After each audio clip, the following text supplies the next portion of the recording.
वैश्विक इलेक्ट्रिक वाहन यानी ईवी उद्योग में टेस्ला जितना ध्यान कुछ ही नाम खींच पाते हैं। एलन मस्क की कंपनी ने ऑटोमोबाइल क्षेत्र में क्रांति ला दी है, फिर भी नए बाजारों में इसका विस्तार अक्सर राजनीतिक और आर्थिक जटिलताओं के साथ आता है। भारत में भी ऐसा ही है, जहां व्यापक उम्मीदों के बावजूद टेस्ला का प्रवेश विवाद, नीतिगत बहस और आर्थिक संदेह से घिरा हुआ है। अब सवाल ये उठता है कि क्या टेस्ला का आगमन वास्तव में एक गेम चेंजर है, या ये केवल बिना बिके सामान को निपटाने की एक रणनीतिक चाल है। इससे भी महत्वपूर्ण बात यह है कि ये विकास भारत के व्यापक औद्योगिक और आर्थिक लक्ष्यों जैसे आत्मनिर्भर भारत, मेक इन इंडिया के साथ कैसे संरेखित होता है। टेस्ला के लिए विशेष छूट क्यों? भारत लंबे समय से आयातित कारों, विशेष रूप से लग्जरी और उच्च स्तरीय वाहनों पर उच्च शुल्क लगाता रहा है। वर्तमान में आयातित कारों पर 100% शुल्क है, जो घरेलू निर्माताओं की रक्षा करता है। हालांकि सरकार ने एक बड़ा बदलाव किया है। देश के भीतर उत्पादित या असेंबल की जाने वाली कारों के लिए इसे सिर्फ 15% कर दिया गया है। इस नीति बदलाव को व्यापक रूप से टेस्ला जैसी कंपनियों के लिए खुले निमंत्रण के रूप में देखा गया है। प्रधानमंत्री नरेंद्र मोदी के 2025 में अमेरिका दौरे के दौरान, जहां उन्होंने विवादास्पद मोदी ट्रंप सौदे के बड़े संदर्भ में एलन मस्क से मुलाकात की, टेस्ला के भारत प्रवेश को कथित तौर पर हरी झंडी मिल गई। लेकिन इससे अहम सवाल उठते हैं, जैसे क्या टेस्ला के वाहनों पर अन्य आयातों की तरह 100% शुल्क लगेगा, या उन्हें 15% की कम दर का लाभ मिलेगा? यदि ऐसा है, तो इस अधिमान्य उपचार को क्या उचित ठहराता है? मोदी और मस्क की मुलाकात तथा विदेश मंत्री सहित एक उच्च स्तरीय प्रतिनिधि मंडल की भागीदारी ने कई सवाल खड़े कर दिए हैं। क्या किसी व्यावसायिक सौदे के लिए इतने उच्च स्तरीय टेस्ला नीतिक जुड़ाव की आवश्यकता थी?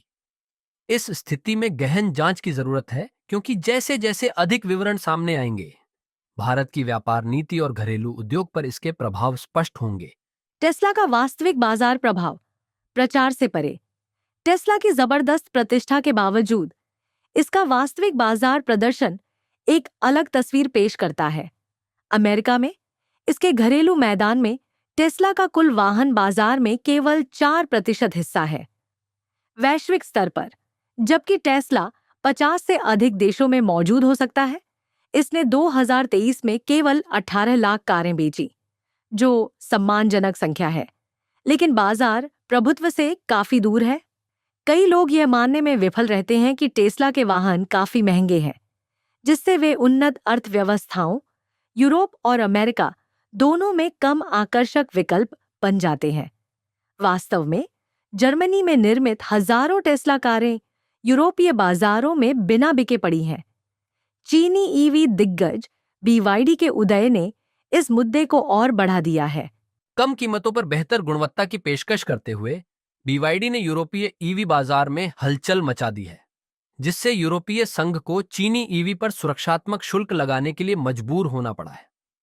विडंबना यह है कि टेस्ला को बचाने के लिए दूसरी ओर BYD, जो अब 70 देशों में काम कर रहा है, ने 2024 में 42 लाख से अधिक वाहन बेचे, टेस्ला की बिक्री का 4 गुना से अधिक। अकेले भारत में BYD पहले ही 17 राज्यों में विस्तार कर चुका है, जिससे टेस्ला सहित किसी भी नए प्रवेशकर्ता के लिए एक बड़ी चुनौती पेश हो रही है। भारत का स्टेटस ट्रैप और टेस्ला की रणनीति। भारत का लग्जरी कार बाजार और इसकी व्यापक उपभोक्ता संस्कृति स्टेटस ट्रैप से ग्रस्त है।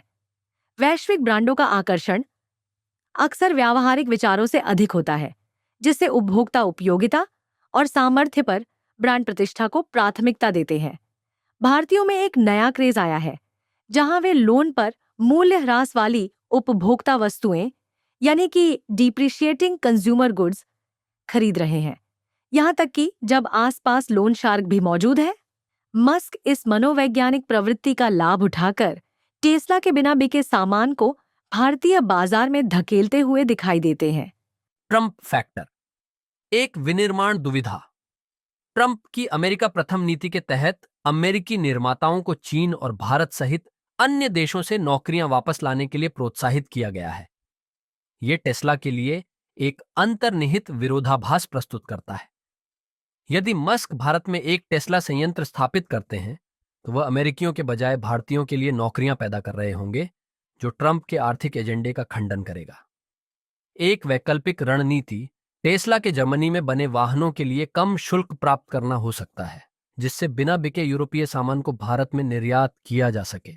ईवी का भविष्य, क्या टेस्ला अभी भी प्राथमिकता है? तकनीकी दृष्टिकोण से ईवी अभी भी विकसित हो रहे हैं। अगले 5 वर्षों में हजारों मध्यम आकार की और बड़ी कंपनियों के बाजार में प्रवेश करने की उम्मीद है, जिससे टेस्ला का शुरुआती मूवर लाभ तेजी से अप्रासंगिक हो जाएगा। वियतनामी ऑटोमेकर विनफास्ट के मामले पर विचार करें, जिसने पहले ही भारतीय बाजार में प्रवेश कर लिया है। किसने कल्पना की होगी कि 2017 में सिर्फ 8 साल पहले बना एक वियतनामी ब्रांड विनफास्ट फोर्ड जैसे अमेरिकी दिग्गजों और टाटा मोटर्स जैसे घरेलू दिग्गजों को चुनौती दे सकता है। बढ़ती प्रतिस्पर्धा को देखते हुए मस्क अपना ध्यान बदलते हुए दिखाई देते हैं।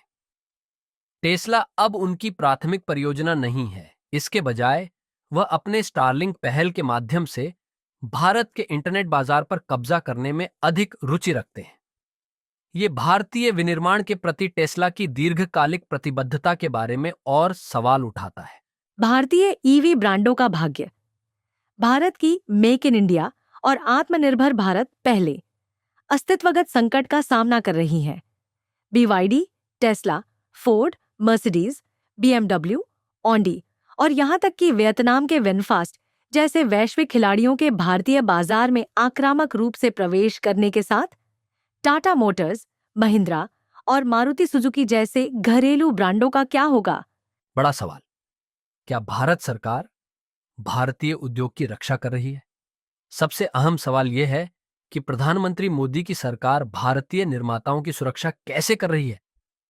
अपने आत्मनिर्भर भारत के विजन को बनाए रख रही है और अमेरिका के साथ शुल्क युद्ध को कैसे नेविगेट कर रही है? क्या भारतीय उम्मीद कर सकते हैं कि टेस्ला को भी बाजार में वही चुपचाप प्रवेश मिलेगा जो हार्ले डेविडसन को मिला था, जब उसके आयात शुल्क को 150% से घटाकर 30% कर दिया गया था? क्या भारत को टेस्ला की आवश्यकता है? नीति और व्यापार युद्धों से परे एक बुनियादी सवाल उठता है, क्या भारत को टेस्ला जैसे महंगे लग्जरी कार ब्रांड की आवश्यकता है? सिर्फ 8% भारतीयों के पास कार है और केवल 3% करदाता ही टेस्ला जैसी कार खरीद सकते हैं। इसके बजाय भारत को तुरंत बेहतर सड़कों, पुलों और एक कुशल, किफायती सार्वजनिक परिवहन प्रणाली की आवश्यकता है, ताकि 99% नागरिकों की सेवा की जा सके जो रोजाना इस पर निर्भर हैं।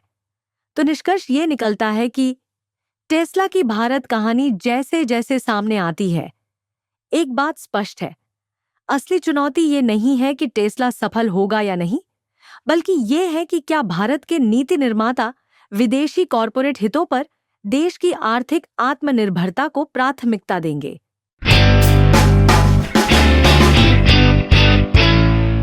तो ये था एक्सपर्ट एक्स का एक और संस्करण। ऐसे अन्य विषयों के लिए हमसे आगे भी जुड़े रहिए। धन्यवाद।